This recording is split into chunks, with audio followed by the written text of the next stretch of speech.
Just to be prompt, I'll start while the last of the people who will be here for the Garran oration come in. My name is Terry Moran. I'm the National President of the Institution of Public Administration Australia, and I'd like to welcome everybody to the 2013 Garran oration. And part of what I'm to do is have the great pleasure of introducing our 2013 orator. But before I introduce Gary, I want to reflect briefly on Sir Robert Garran and why IPA holds an annual oration in his honour. But I'd also like to acknowledge the presence today of Sir Robert's grandson, also called Robert, and who has also had a distinguished career in the public service. He and I have encountered each other a few times along the way. Could I also thank KPMG for their ongoing sponsorship of the Garran oration over many years. It's a conceit of every generation that current challenges are always the most complex and the most novel.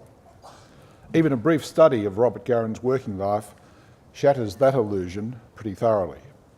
After an early career as a lawyer, he became deeply involved in attempts to bring six separate states together into a single nation.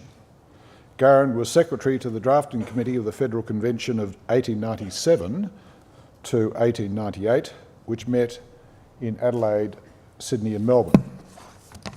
On the 1st of January 1901, Garran became Secretary of the new Attorney General's Department and the Parliamentary Draftsman. He was therefore first and briefly the only Commonwealth public servant. Reflecting on that time, he said that, and I'm quoting him, I was not only the head of the department, but the tail. I was my own clerk and messenger. My first duty was to write out with my own hand Commonwealth Gazette No. 1, proclaiming the establishment of the Commonwealth and the appointment of Ministers of State, and to send myself down with it to the government printer. Garran was also mainly responsible for establishing the first federal departments, getting the first parliament elected without federal electoral laws, and designing legislation for the early administration of many areas of government, including defence and the public service itself. The book he wrote with John Quick, The Annotated Constitution of the Australian Commonwealth, remains the classic history of our federating process, as well as the standard in commentary on the Constitution. And it was my great delight when I was leaving the position of Secretary of the Premier's Department in Victoria, which I'd occupied for 7.5 years, that the farewell gift was an original print of that particular book. And of course, as people know, it's commonly referred to as Quick and Garran. And, like Thomas Hansard, when your name becomes a form of public administration shorthand, then you are clearly one of the greats. Garran had a reputation for clear and concise writing, and once said that his aim in drafting legislation, and again I quote him, was to set an example of clear, straightforward language free from technical jargon. I'm not sure if we could honestly say we've all lived up to that high standard. During World War I, Garran was appointed Solicitor General and in effect became the Attorney General of Australia during periods in which the Attorney General was overseas. He was also heavily involved in international post-war peace conferences, which amongst other things created Australia's special relationship with New Guinea. He worked on industrial relations during the Great Depression and the establishment of the League of Nations, which, as we all know, was the international precursor of the United Nations. Having started as the first Commonwealth public servant, he was also one of the first to move to Canberra in 1927, 20 years ahead of many of his colleagues who did not move to the new capital until after World War II. When Garran retired in 1932, he had served for 31 years as a permanent head, under 11 Attorneys General and 16 governments. And I noted that the Australian Dictionary of Biography dryly notes that this is, quote, a record unlikely to be broken. I agree.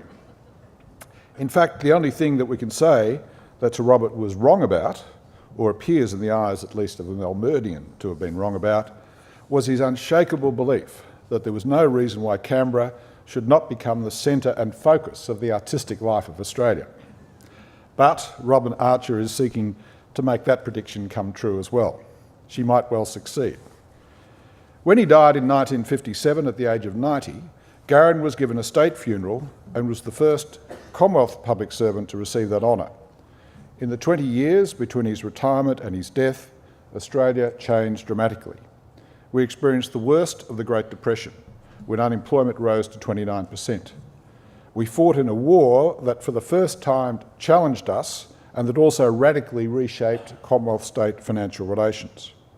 We started on the path towards a more independent foreign policy and took the first tentative steps towards engagement with Asia.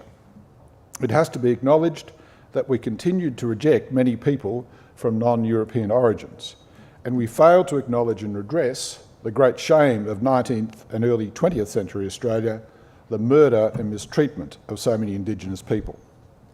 But we did begin the progress towards a more multicultural and diverse society, and part of Garran's great contribution to Australia was a constitutional and administrative system that could adapt to all those changes.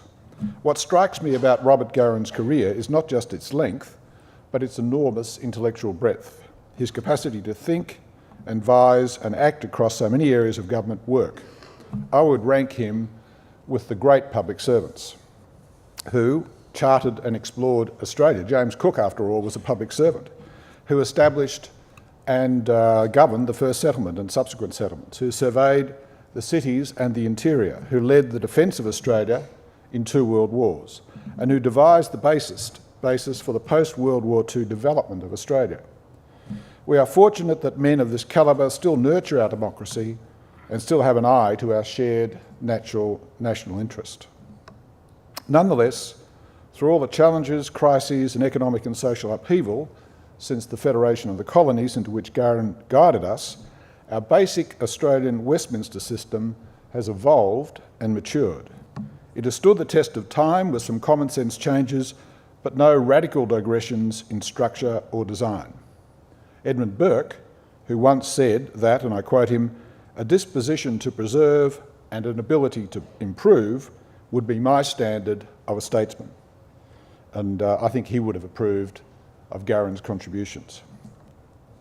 It is Robert Garran's combination of an appetite for intellectual challenge, a belief in the value of common sense, reform, and a commitment to public service that IPA pays tribute to by holding this oration. It also links Robert Garran with our 2013 Garran orator, Gary Banks. A full recital of Gary's achievements would fill this whole session. So let me observe that, like Robert Garran, Gary has been at the heart of providing policy advice to government for at least the last 20 years and probably longer. As foundation head of the Productivity Commission in 1998, Gary led a body that has consistently provided clear advice and assessment to governments across a wide range of areas. In the best traditions of public administration, it was also advice that government sometimes did not want to hear. But even when that was the case, I suspect it was more often because governments realised that while the advice might be right, they were unable to sell the implications of that advice politically. In a career that has included the Centre for International Economics in Canberra, the OECD and the World Bank, the General Agreement on Tariffs and Trade Secretariat in Geneva, and Trade Policy Research in London, and the Productivity Commission, Gary's career has striven to perfect a framework for markets, in trade, and in microeconomic policy. And like Robert Garran, Gary has led from the front. He personally led many national inquiries on a variety of major public policy and regulatory topics. He has been deeply involved in improving the way we report on the provisions of government services, overseeing the Commonwealth Government's regulation-making processes, and reviewing higher education funding and policy. I think you could reasonably describe that as a Grattan-esque list of achievements. It's also to Gary's great credit that, after a long career in the Productivity Commission, he agreed to pass on his knowledge and insights by becoming the head of the Australian and New Zealand School of Government in 2013, succeeding Professor Alan Fells. 15 years ago, in August 1998, Gary gave a speech to an education forum in Brisbane run by the Committee for Economic Development of Australia. His subject was, why have a Productivity Commission? His answer was a simple one: to help governments make better policies for the benefit of the Australian community. I think that Robert Garran would have admired the brevity, challenge an underlying sentiment of that response. And that's why I'm delighted to welcome our 2013 Garran orator, Professor Gary Banks.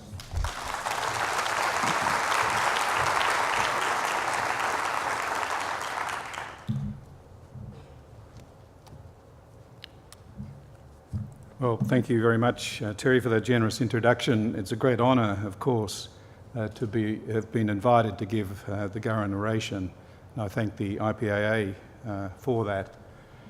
I've added a subtitle to my address, What Role for the Public Service? And that'll become obvious, I think, as I speak. Well, in a recent Australia-wide poll of public trust in the professions, top places were dominated by those who work in the healthcare and emergency fields, paramedics and firefighters coming equal first. In second last spot, 49th, were politicians, who were ranked just below real estate agents, talkback radio hosts and sex workers, and eclipsed for the wooden spoon only by door-to-door salespeople. These results were mirrored in rankings of 100 significant Australians in public life. At the top again were the white coats, Fiona Stanley, Ian Fraser, Charlie Teo, whereas our then serving Prime Minister and Opposition Leader were placed 97th and 98th respectively, outflanked only by Brendan Favola and Shane Warne. Well, I confess that the polls in question were conducted by the Reader's Digest. And although this venerable journal of the people has a large readership, I can't vouch for the statistical robustness of its polling. However, the results have been remarkably stable over time. Moreover, they are consistent with a range of professional polls and surveys which indicate that trust in politicians and government generally has been falling significantly. The most recent of these was conducted by researchers at Monash University and detailed in the 6th Mapping Social Cohesion report. In a 2013 survey of 6,000 Australians, political parties and federal parliament ranked at the bottom in the institutional trust stakes. Moreover, only 20% of respondents said the federal government could be trusted to do the right thing, and I quote, almost always or most of the time, compared to 48% in the 2008 survey. Of possibly greater concern, for reasons that will become clear, some opinion polls also suggest a recent decline in trust in public servants, at least those not in white coat professions. Well, opinion polls can't be considered revealed truth, but the consistency of the results across a range of them seems telling. Moreover, the decline in trust they indicate is manifest in other more tangible ways, such as minority governments and hung parliaments. So does this lack of trust in politicians, society's delegates, matter? Does it have implications for the role or behaviour of the public service and our other public institutions? My answer to these selfie Dorothy Dixes, unsurprisingly, is yes, and resoundingly so with respect to the second question, which I wish to explore in more detail today. My focus will be on the public policy side of government, which is my area of comparative advantage, rather than administration per se or service delivery. All are integral to how government is perceived by the public, and there are clear linkages between them. However, while there's been a shift in academic attention to the program delivery side in more recent years, desirably so, given previous neglect, policy development remains more fundamental and arguably has become neglected in turn. Although bad implementation or delivery can obviously detract from a good policy or program, even the best delivery can't save a bad policy. Reversing the old maxim, if something's not worth doing, it's not worth doing well. By the same token, policies need to be designed with an eye to their effective implementation. Implementation failure is often the result of poor policy design. Well, if policy, essentially what things to do, matters most of all in the long run, so too does the public's trust in government's capacity to do it well. However, such support can be hard to win and to retain, especially from a majority of the community.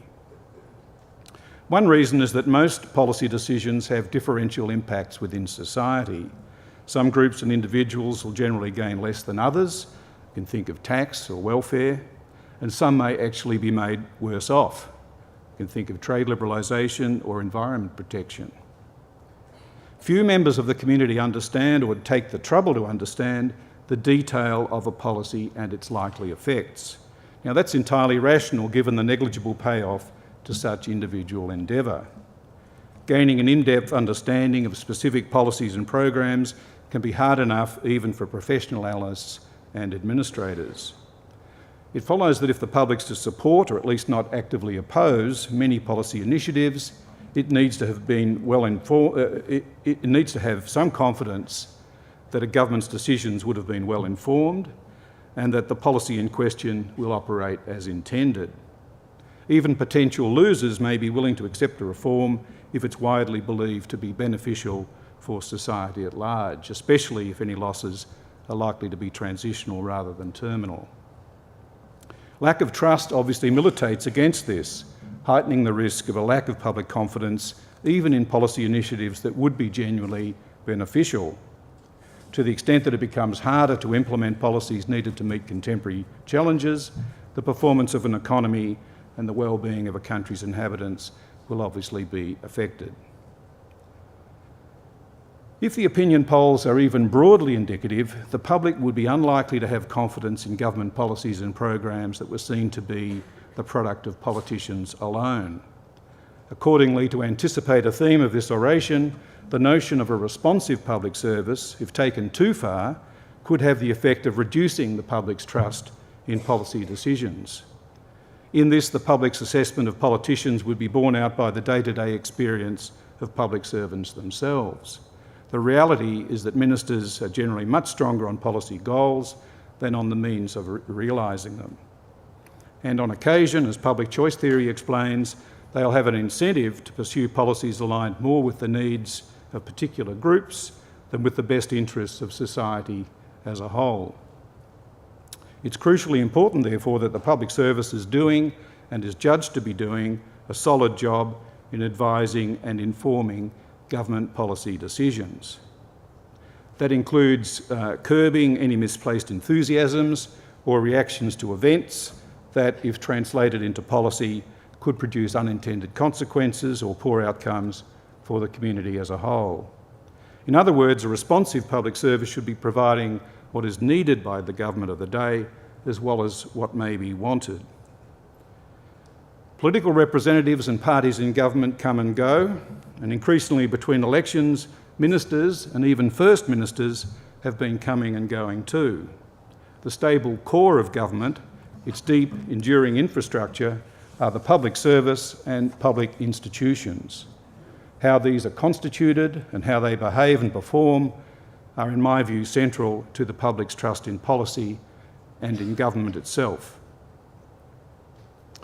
If the public's trust in government has been falling, this is unlikely to be just because esteem for politicians has been in decline. It was clearly very low to start with.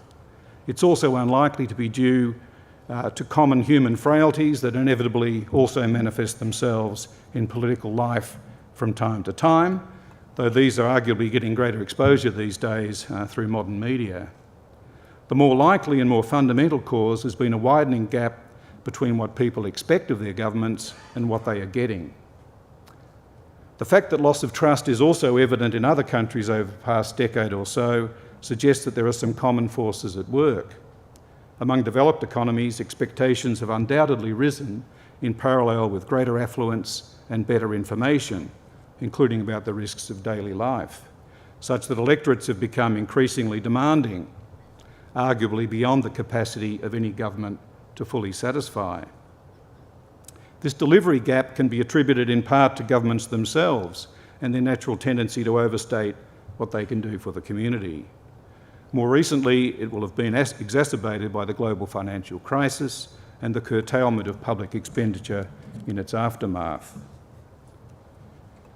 Reflecting specifically on the Australian situation, it's also likely that people here have judged that political decisions and actions in more recent years have not been as well informed or implemented as they used to be or should be. Now, this may partly result from people's experience with how certain policies and programs are working or not working, and in some cases, policy failings will have become all too apparent and very quickly, the Pink Bats initiative being perhaps the standout instance of recent times. But it's also likely to reflect people's perceptions about how well the machinery of government is working, that is, the processes through which decisions are made that affect them. Now, members of the public may not have a detailed understanding of particular policy proposals, nor rationally take the trouble to do so, but most people recognise bad processes or poor administration when they see them. And insights about this can be readily accessed, whether fairly or not, through a very active media. Thus, anyone reading a newspaper or otherwise exposed to news or current affairs in recent times could hardly have missed stories of policy initiatives appearing to come out of the blue. For example, the baby bonus, the future fund, the ban on cattle exports to Indonesia, the national broadband network, etc. Or secondly, programs being announced without key elements apparently having been agreed or clarified. And in that I include the National Water Initiative, funding for the NDIS, the Timor and Malaysia solutions, and so on. Third set of stories are about key stakeholders not having been consulted on major policies, and I won't enumerate all of these, they're in the full speech.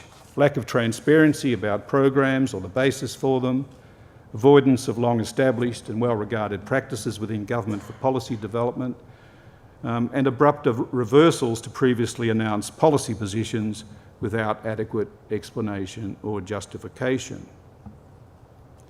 Well, could it be that such stories, and more importantly, the reality behind many of them, have had something to do with the public's further loss of trust in government? Could it be that they've lowered public confidence in the integrity of government decision-making? And could it also be that such failings have contributed in turn to the ongoing contention around key areas of public policy? It seems hardly necessary to give the answers. To be judged successful, a policy needs to satisfy two broad conditions. It must do good and it must be seen to do good. The first condition, doing good, is obvious. The second may be less obvious, yet is crucial to ultimate success. For without public acceptance that a policy is likely to be beneficial, it'll be difficult to get up, and if it does manage to be implemented, will be vulnerable to reversal, unless public doubts are allayed quickly by results. Well, judged by these standards, public policy in Australia has been going through a rough patch, to put it mildly. Specifically, based on the second condition at least, if not both, we must count among recent policy failures the carbon and mining taxes, the national broadband network, key strands of immigration policy, people smuggling and temporary skill-based entry, and of industrial relations policy, regulations related to union powers and constraints on managerial prerogatives. None of these policies has overcome significant contention within the community, nor won sufficient support to endure. Indeed, the Coalition has just won office promising to reverse them and has already made a start. Now, admittedly, the policy areas could not be said to be straightforward. Some are pretty complex, and at least one, addressing global warming, may even be wicked. But this does not mean failure was predestined. On the contrary, I believe it's been the inevitable consequence of how policy development was managed or mismanaged. In each case, one or more elements of good process was neglected or subverted. As a consequence, there's been a lack of understanding and agreement in the community as to why the policy was needed, at least in the form propounded. Take carbon policy. There are several dimensions to this policy-making debacle, but perhaps the most fundamental was that for several years, no government was willing to be upfront with the electorate that reducing emissions required raising the price of energy, nor explain convincingly why this was seen as being necessary despite our minor contribution to global emissions. Playing the public for a mug, as my father used to put it, is not the best way of winning its trust. The requirements of good policy process are not rocket science. They're also well documented, including in Productivity Commission and NZOG publications, and should not need elaboration for this audience. The essential point is that they've been designed to ensure that policy ideas, of which there's never a shortage, can be properly tested and contested before implementation within the bureaucracy, the community, the cabinet room, and ultimately within the parliament. That means doing the hard yards to verify that the causes of a problem are properly understood, to clarify that government intervention would help, and to work out which approach is likely to be most cost-effective, all necessitating evidence, consultation, and debate. It's the function of political representatives in a democracy to listen to their constituents and find ways of responding to their problems or needs. This is the mainspring of societal progress. But not all politically inspired ideas are sound, and while some may be good for certain members of the community, they may be bad for others. As indicated, trade-offs of this kind are pervasive in public policy, yet are rarely straightforward to assess. It's an important function of the public service to assist political representatives in this essential task. And this includes not only helping to identify the potential consequences, the pros and cons of policies being proposed, but also suggesting alternatives that might better meet a government's legitimate objectives, including when these may not have been actively sought, nor even be entirely welcome. This is the essence of what used to be called, without irony, frank and fearless advice. Well, New Zealanders prefer to call it free and frank advice, an expression still in common use within government circles over there. I must admit to reservations myself about a requirement on public servants to be fearless. This is a lot to expect from anybody, particularly public servants. Even decorated soldiers often reveal that their acts of valour involve little forethought. But we can all aspire to be frank, and provided public servants are adept at how they communicate, they should have nothing to fear. In any case, the need to be fearless is greatly overstated. In my experience, it's often the case that a government's or minister's favoured course of action is not cast in stone. It may be regarded as a promising way forward, but not with great conviction or following close study. Ministers may not have an appreciation of certain downsides that would matter to them, or of alternative means of achieving the same ends. This is especially true of an incoming government that will have framed its policies without the benefit of information available once in office. Further, it will generally be in a government's own interest to be made aware of the trade-offs in a policy course it is contemplating. A policy that misfires or that inflicts significant collateral damage can also be very damaging politically, as recent history attests. In the end, policy is the government's call and its call alone, and it will be electorally accountable for how it turns out. Public servants best serve the public, therefore, by serving well the government of the day, providing the government with the analysis and advice needed to make the judgments it has been elected to make. As the Minister for Employment remarked at the dinner last night, and I quote, "When we make our own mistakes, we expect to do it fully informed." In this way, public servants have the opportunity to make a real difference to the course of public policy, and there have been instances of great significance over the years. That said, there are limits to the ability of even the most able departmental advisor to press a course of action that is not accepted politically. Senior public servants must perform a delicate balancing act, one in which they are worthy of the public's trust, but also retain the trust of their ministers while talking truth to power. This, to me, is the essence of leadership in the public sector. Well, being an effective public service leader in this dual sense is very difficult and entails considerable responsibility. The biggest challenges for public servants today, however, arise not from the complexity of contemporary policy problems, we've just heard about the ones that Garran had to deal with, but of the environment in which they must be addressed. In my view, changes to their daily operating environment have made it harder than ever for public servants to, quote, best serve the public by serving well the government of the day. There are three dimensions in particular that I would emphasise, all of which appear mutually interactive and could be said to constitute a wicked policy problem in their own right.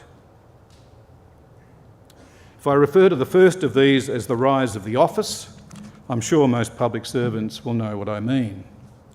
Even the general public has had some exposure to the issues following extensive press coverage of remarks made last year by Terry Moran and Jennifer Westacott, two eminent former public servants, at the IPAA National Congress in Melbourne.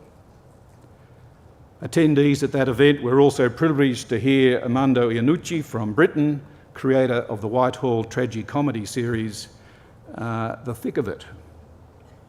All three highlighted a shift in the balance of influence on policy decisions from public servants to private advisors, with the rising power of the office coinciding with the decline in its capability and also its transparency. This phenomenon did not occur overnight. It could be said to date back 4 decades to the governments of Whitlam and Fraser, but in key respects there's been an acceleration over time. For one thing, the average ministerial office today has at least 3 times as many staff as those earlier administrations. We don't know the numbers for sure because there's no longer a public record of such personnel, notwithstanding the rising significance of their role, another development that's unlikely to promote trust. More important than this, however, is the shift in the composition of ministers' offices, away from people with policy expertise towards those with political, communication or media management skills. This trend has typically occurred in parallel with a greater number of external appointees with less experience of government and in some cases little experience at all, characterised by Terry as the teenagers in the office. Publicly, I should say. More of these people are aspiring to a political career of their own than was true in the past, with the list of ministerial office alumni in our parliaments steadily growing. Well, had there been no other changes, these alone would have greatly heightened the difficulty facing the public service. For a start, negotiating the office scrum to get to one's minister is inevitably harder than it was. With larger offices and the proliferation of roles within them, communication generally has also become harder, with more people having a say, or worse, purporting to speak for the minister. A delicious insight into all this played out in the press in July, after the then Prime Minister's daughter reportedly apologised for likening the halls of power in Parliament to the 2004 film Mean Girls with Lindsay Lohan, in Clio magazine no less. The Prime Minister's former press secretary took exception to the comparison, opining on the Mamma Mia blog site. I didn't see it myself, but it's been reported. And I quote, "It's true that political staff are often young, idealistic and inexperienced, but that doesn't make them lazy or bitchy, as they were too bloody busy running the country." Well, the lack of policy expertise in offices has reduced the scope for departmental policy advice to get purchase or support, particularly when it's longer term in nature or where political issues are seen to arise. Potential policy champions have been thin on the ground in recent years. Well, the contrast with the key ministerial offices of an earlier era is stark. During the 8 years that Bob Hawke was Prime Minister, for example, his office was headed by 4 senior public servants in a row, starting with Graham Evans, an experienced and highly regarded official in the Commonwealth Treasury. Moreover, as Evans has recently recounted, there were distinct reporting lines within Hawke's office for policy and political advice, rather than the blurring manifest in more recent years. The challenges to an effective public service presented by these developments have been compounded, in my view, by the subtle erosion of the capacity of our most senior public servants to speak truth to power. In this respect, the impact of the shift to contract employment and performance-based pay for hitherto permanent public service heads, following legislative changes from the early 90s, has long been debated among public servants.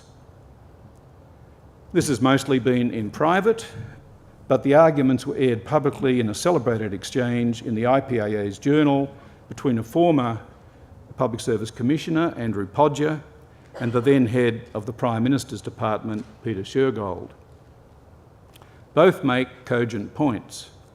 My own attitude, which no doubt reflects an economist's prejudices, is to look above all to the incentives. If one can be sacked, moved, or not renewed for giving unwanted advice, one will tend not to give it. Now, that's not to say that character is irrelevant, nor that exemplary individuals would never go to the wire for something they saw as crucial to discharging their duty properly. Indeed, during my time at the Productivity Commission, I unexpectedly acquired a new commissioner in just these circumstances. Moreover, it's also likely that a Mandarin who made the transition from the old regime to the new would be unlikely to shed his behavioural habits overnight. But in the course of time, and importantly through the selection by ministers of new agency heads to replace the old ones, the incentive system must surely assert itself. This is quietly acknowledged among many senior insiders. One provided the following insight at an ANZOG roundtable earlier this year, and I quote, "We still give advice that includes different options, but we now tend to avoid those we know to be unwelcome." The second influence, which is connected with that, is the new media. And the changed composition of ministerial offices can be explained in large part as a defensive reaction to developments within the Fourth Estate that have increased the perceived need for issues managers and communication specialists. The media pressures on today's political leaders are indeed intense. The growth of electronic media has brought a relentless quest for daily, even hourly content, and to attract and hold a fickle audience, that media must provide what Dame Edna called colour and movement. When it comes to news or current affairs, stories to do with personalities and conflict, ideally encapsulated in sound bites, have become the order of the day. In this world, there's pressure for political leaders to have a position on the issue of the moment, indeed to have an instant solution to every perceived problem, desirably involving regulatory action or money or both. To the extent that ministers succumb to this pressure, this is not a circumstance that favours the slow, deliberative advice of the public service, but it does favour the more nimble political office with an armoury of manoeuvres and spin at its command. The upshot is that the public service is all too often placed in reactive mode, often having to justify and find a least bad way of implementing a decision made in the heat of the moment without the benefit of its advice.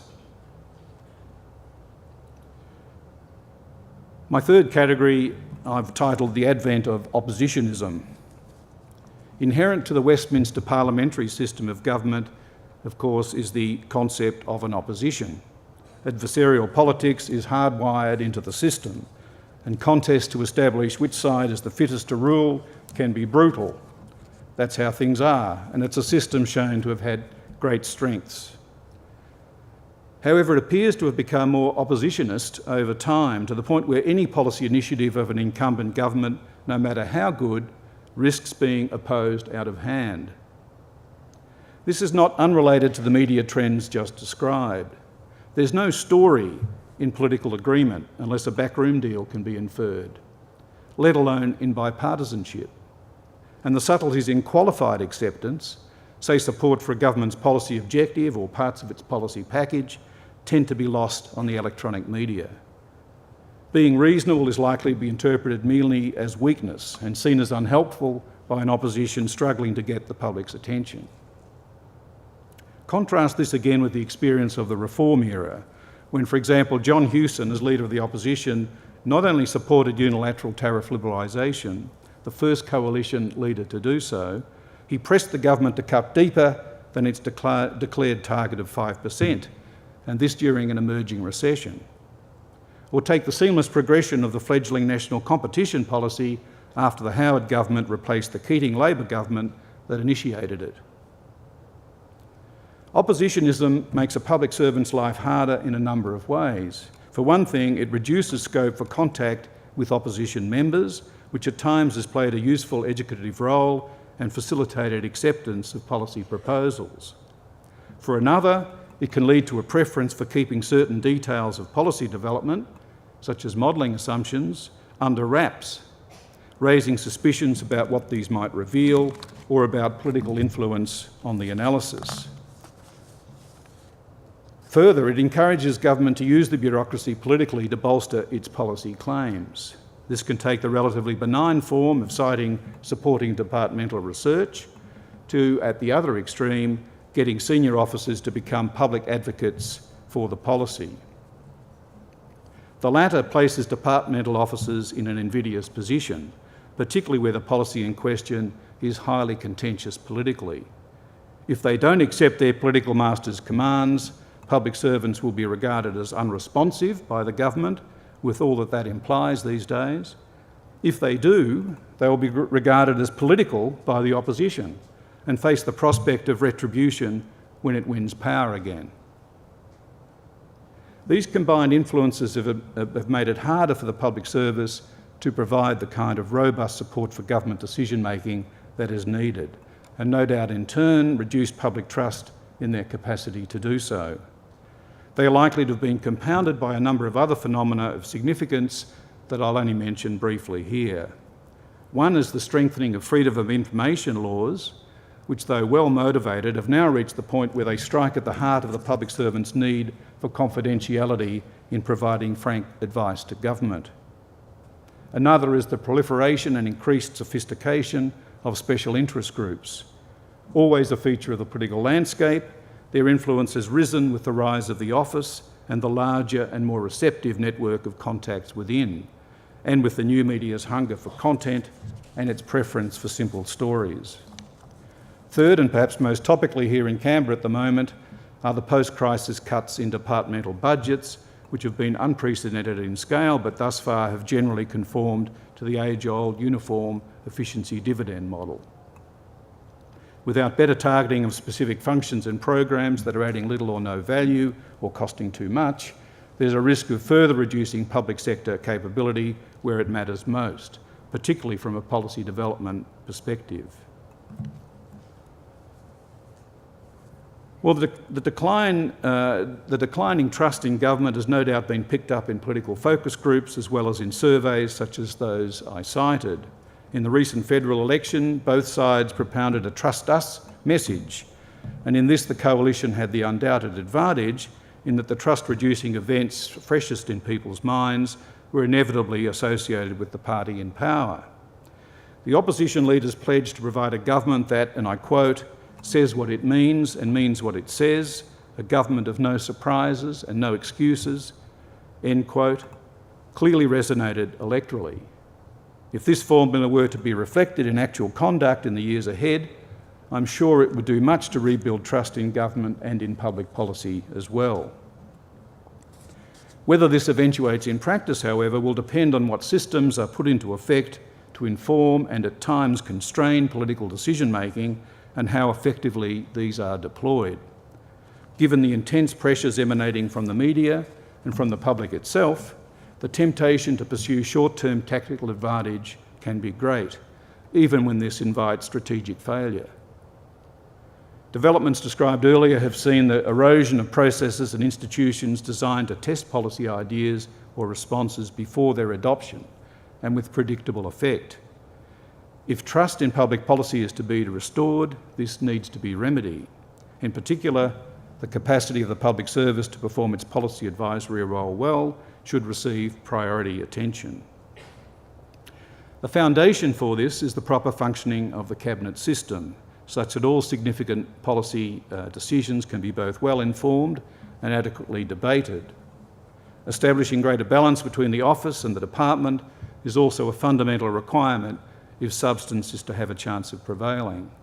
In relation to the office, apart from the need for senior appointees with policy experience, advisors should receive training on their roles, duties and obligations, as occurred in other jurisdictions.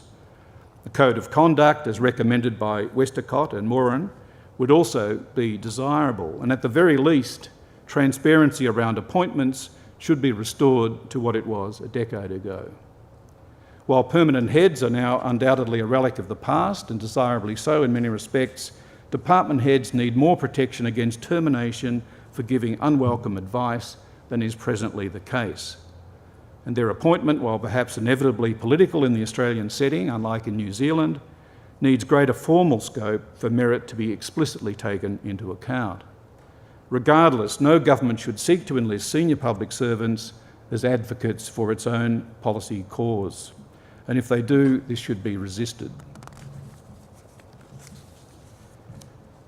The provision of robust advice in the public interest would be facilitated by reversing recent changes to the Freedom of Information Act. By the same token, transparency should be enhanced where it really matters, such as in relation to impact statements for regulatory proposals and cost-benefit analysis for major government projects. No outlays of taxpayer funds should be confidential, especially those intended to shore up a firm's or industry's position in the marketplace. Well, such changes would make it easier for public service leaders to discharge their responsibilities to citizens as well as to the government of the day. But even without these, there are some actions that can usefully be taken. One is simply to uphold processes and institutions already in place for the purpose of promoting more informed policy decisions.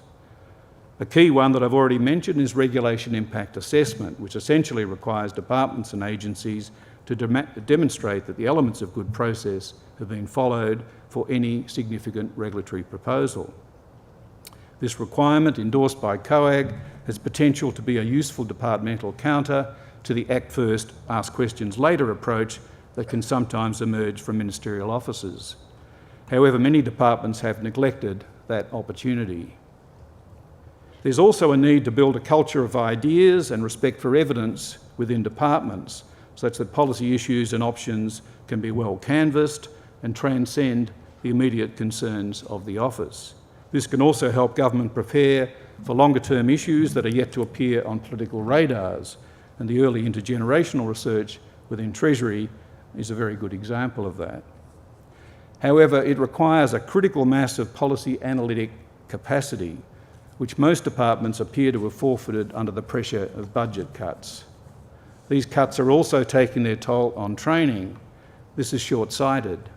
Managerial training is an investment in future capability, and departments neglect it at their peril.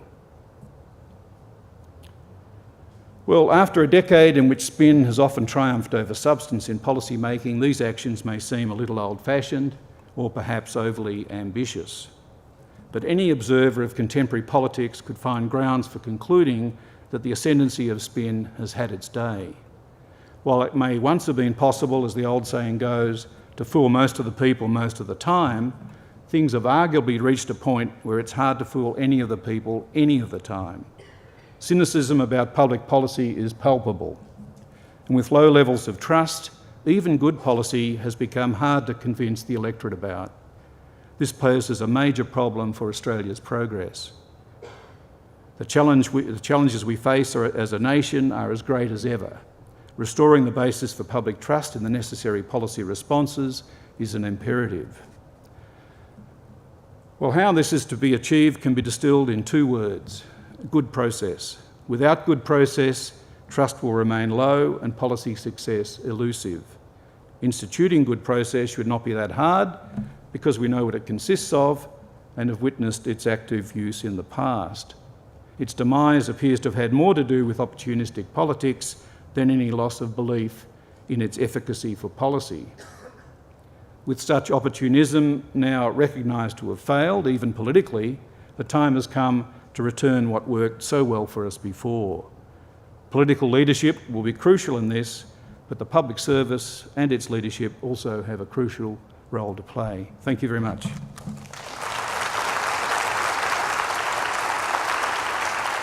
Well, the Garran oration, I think you'll agree with me, is a signature event that really encapsulates IPA, its platform to reflect, to challenge big ideas, and also to receive the wisdom and insight of those that have had a very fulsome and complete career in the life of public service. I think we've been privileged today to have such a fine contribution from Gary Banks. Gary, you've been reflective, challenging, and in your own words, frank and fearless. You've caused us today to reflect on a few themes that are going to challenge us in the policy landscape, that of the rise of the office. But in your own words again, you've provided us a delicious insight into good process, expertise, what are the key success factors, the things that we should hold dear. And lastly, I think you've challenged us all to think about what are the things preventing good policy, the advent of opportunism, and perhaps some of the things that we've started to underinvest in. But my role here today is very much to propose the vote of thanks to Gary. I think it's a significant event when you get asked to prepare and represent the Garran oration. So could you all join with me in thanking Gary for his fine contribution?